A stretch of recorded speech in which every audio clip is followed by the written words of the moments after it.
మన వీడియోలో ప్రేమ లేదు దోమ లేదు అని కొట్టిపారేసా. అది పూర్తిగా నా ఒపీనియన్. అది కానీ ఇది ఒపీనియన్ కాదు. ఇది ప్రేమ లేదని చెప్పి ఒక కథ కాదు. ప్రతిరోజు గెలుస్తా అని చెప్పి ఆశతో ప్రతి క్షణం ఓడిపోతూ బ్రతికి ఒక ఆడదాని యుద్ధం. ఎవ్వరు కూడా ఆమె గురించి మాట్లాడు. అందుకే లోకం మూసేసిన ఆమె నోటి తరపున నేను మాట్లాడుతున్నాను. అందరూ అంటారు కదా, తెలిసి తెలిసి నిప్పుల్లో చేయి పెట్టకూడదురా అని. కానీ ఆ మంట అంటుకుంటేనే ప్రాణం ఉన్నట్లు అనిపిస్తే, ఆ కాలిపోవడమే ఒక భయంకరమైన సుఖం అనిపిస్తే ఎవడాపుగాడు. ఆమె ప్రేమించేది ఒక పెళ్ళైన మగాన్ని లేదా ఇంకొక అమ్మాయి సొంతమైన మగాన్ని. ప్రేమ పుట్టేటప్పుడు పర్మిషన్ అడిగి పుట్టదు కదా. అప్లికేషన్ పెట్టి అప్రూవల్ తెచ్చుకోదు. అదొక యాక్సిడెంట్, చెప్పి రాదు. జరగకూడని టైంలో దక్కకూడని వ్యక్తితో జరిగిపోతుంది. ఇక్కడ దెబ్బ తగిలింది ఆమెకే, రక్తం కారుతున్నది కూడా ఆమెకే. రాత్రి కాగానే తను ఇంటికి వెళ్లిపోయేది వేరొకరి పక్కకని ఆమెకి తెలియదా? తెలుసు. కానీ విచిత్రం ఏమిటంటే, ప్రేమించకూడదని తెలిసి ప్రాణం పెట్టడం, తను దక్కడు అని తెలిసి కూడా ఎగబడి ఆశపడటం.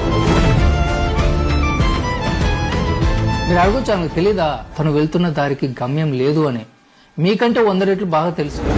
ఆ మనిషి ఎప్పటికీ తన వాడు కాడని క్లియర్ గా ఆమెకు తెలుసు. కానీ ఆమె బాధకి పేరు లేదు, ఆ బంధానికి సొసైటీలో ఒక అడ్రస్ లేదు.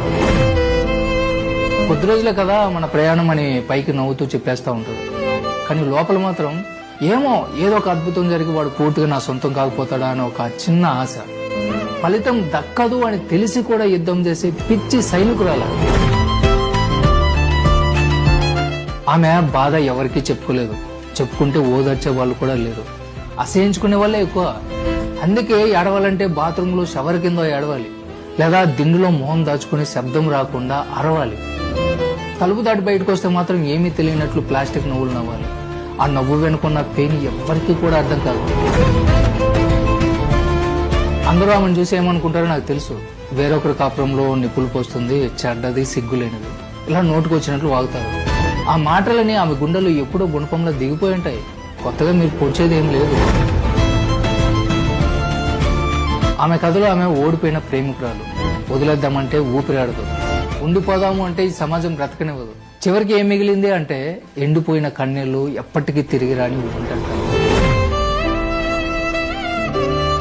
అందరూ అంటారు వదిలేచ్చు కదా అని. ఊపిరిని ఎవరైనా వదిలేస్తారా?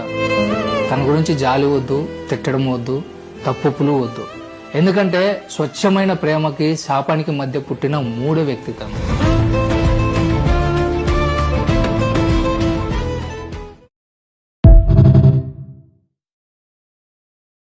మన వీడియోలో